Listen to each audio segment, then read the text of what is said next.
So the final topic that I wanted to talk to you about today is that of assisted dying, which is a discussion that regularly kind of bubbles up. Most recently because of a column in The Times written by former Conservative MP Matthew Parris. And he makes a slightly interesting argument, one that you don't often see for assisted suicide and euthanasia. And essentially what he lays out in this article is that maybe it's not such a bad thing if people who are elderly or who are disabled or terminally ill, maybe it's not so bad if there is this kind of social pressure that sort of pushes them towards assisted dying. We have a ever-shrinking working age population, and these groups of people are increasingly an economic burden on us. So maybe it's not that bad if, they decide to pack it in. I mean, he uses some quite brusque language in it as well, doesn't he? I think you've got a quote there, but it's So I'll just read you a little quote from this. Our growing interest in assisted dying may reflect a largely unconscious realization that we simply cannot afford extreme senescence or desperate infirmity for as many such individuals as our society is producing. Your time is up will never be an order, but yes, the objectors are right, may one day be the kind of unspoken hint that everybody understands, and that's a good thing. There you go. So, from the horse's mouth. Wow. It's not often an argument that you see from the assisted dying camp, is it, Madeline? No, it's not, because normally they don't say the quiet bit quite so loudly, do they? But actually, I think Matthew Parris is a wonderful columnist. I often disagree with him, but he genuinely doesn't care what anyone thinks about him, which is a great quality, because so many columnists are kind of swayed by, a fashionable opinion. And, I think he writes very beautifully. So he tends to give you a very eloquent example of whatever argument he's making. And he's put forward the coldly utilitarian logic of assisted dying, or at least in my view. And he's put it, there out in the world for everyone to see. In a way, I'm glad, because it's always better to know exactly what you're dealing with there. The idea that people beyond a certain age serve no societal purpose, so they basically should be bumped off. I mean, that is the essence of it.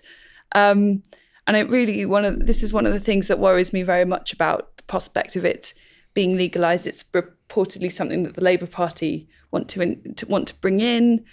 They may have a very large majority soon. Yes, it's the kind of moral argument where if we have a big public debate on it, people might change their minds as they're exposed to, for example, examples around the world, Canada, Netherlands, many places where it's been tried. The slippery slope is very visible in action.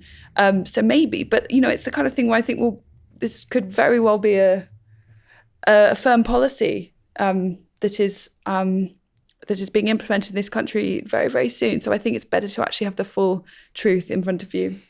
Yeah, Keir Starmer's quite interested in it as well.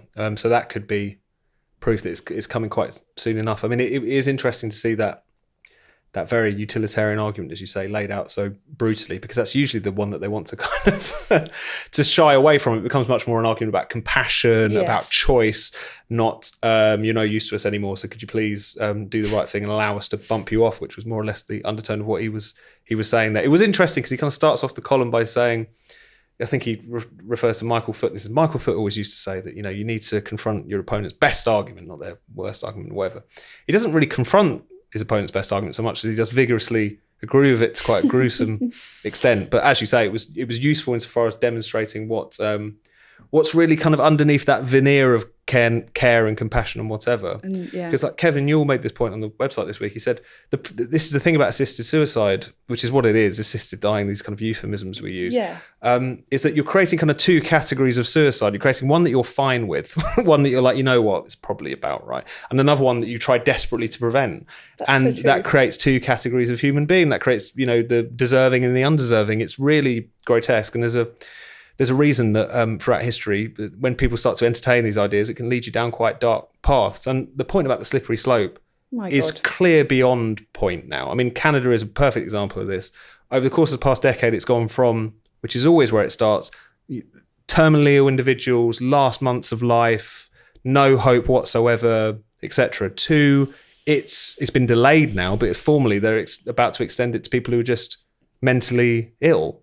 And there's been horrendous cases of people accessing it purely really because they're down on their luck, like they're about to be kicked out of their house or something. But they also have some sort of chronic condition which they can use as a pretext to claim what in that country is referred to as MAID. So it's, I mean, bring on the debate really, because of the fact that I think there are so many examples now of how quickly and how slick that slippery slope becomes, that hopefully will be something that we can it's something like it's almost 5% of just all deaths in Canada now are caused by MAID. I mean, I think that things in Britain could be just as bad. I mean, for many reasons. Like, there's already, I think we do have a feeling of, well, there's the sacralizing of the health service for a start. You know, how many times during lockdown were people asked to do the most, to destroy everything they hold dear in order to protect the NHS, and they often did it.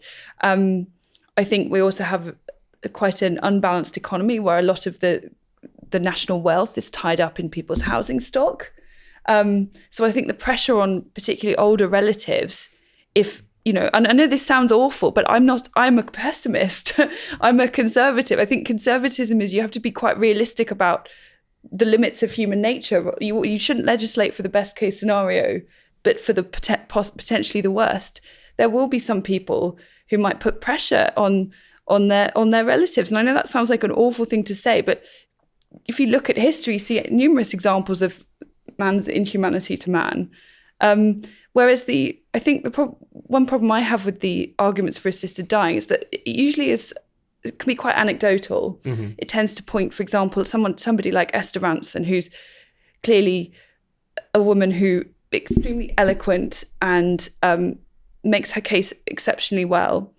But for every Esther Rantzen, and she clearly knows exactly what she wants, for every Esther Rantzen, there will be many more people who we don't hear from, who will be in a much more vulnerable position and might feel societal pressure. And even just the sea change, the crossing of the Rubicon, that it would be that we would say that these certain kinds of death now become kind of sanctioned by the state. That would be kind of crossing a moral line that I'm not really sure.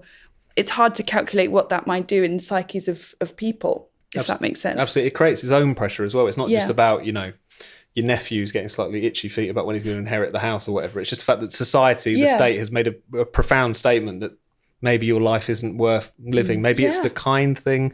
Maybe, I mean, in that Matthew Paris column, he even makes the point it's almost just to do this, you know. How many older people already say, oh, I'm such a burden, I'm such a bother? It's something I've noticed older relatives in my family say a lot.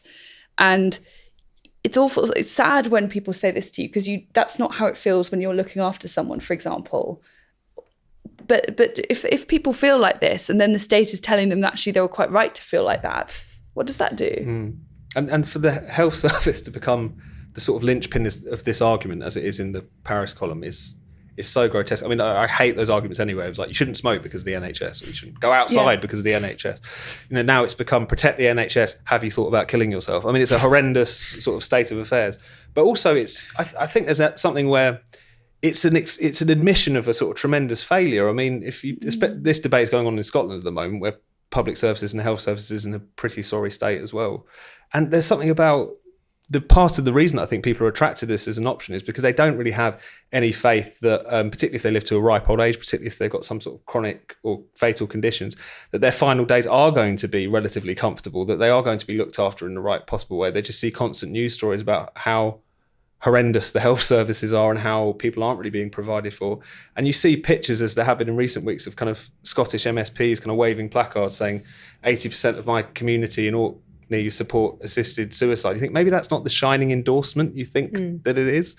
But as you say, it does feel, unfortunately, that various Western societies are just inevitably moving in this direction. But I really hope that the weight of evidence from where it's been tried will at least start to push back in the other direction as we start to have this debate a bit more.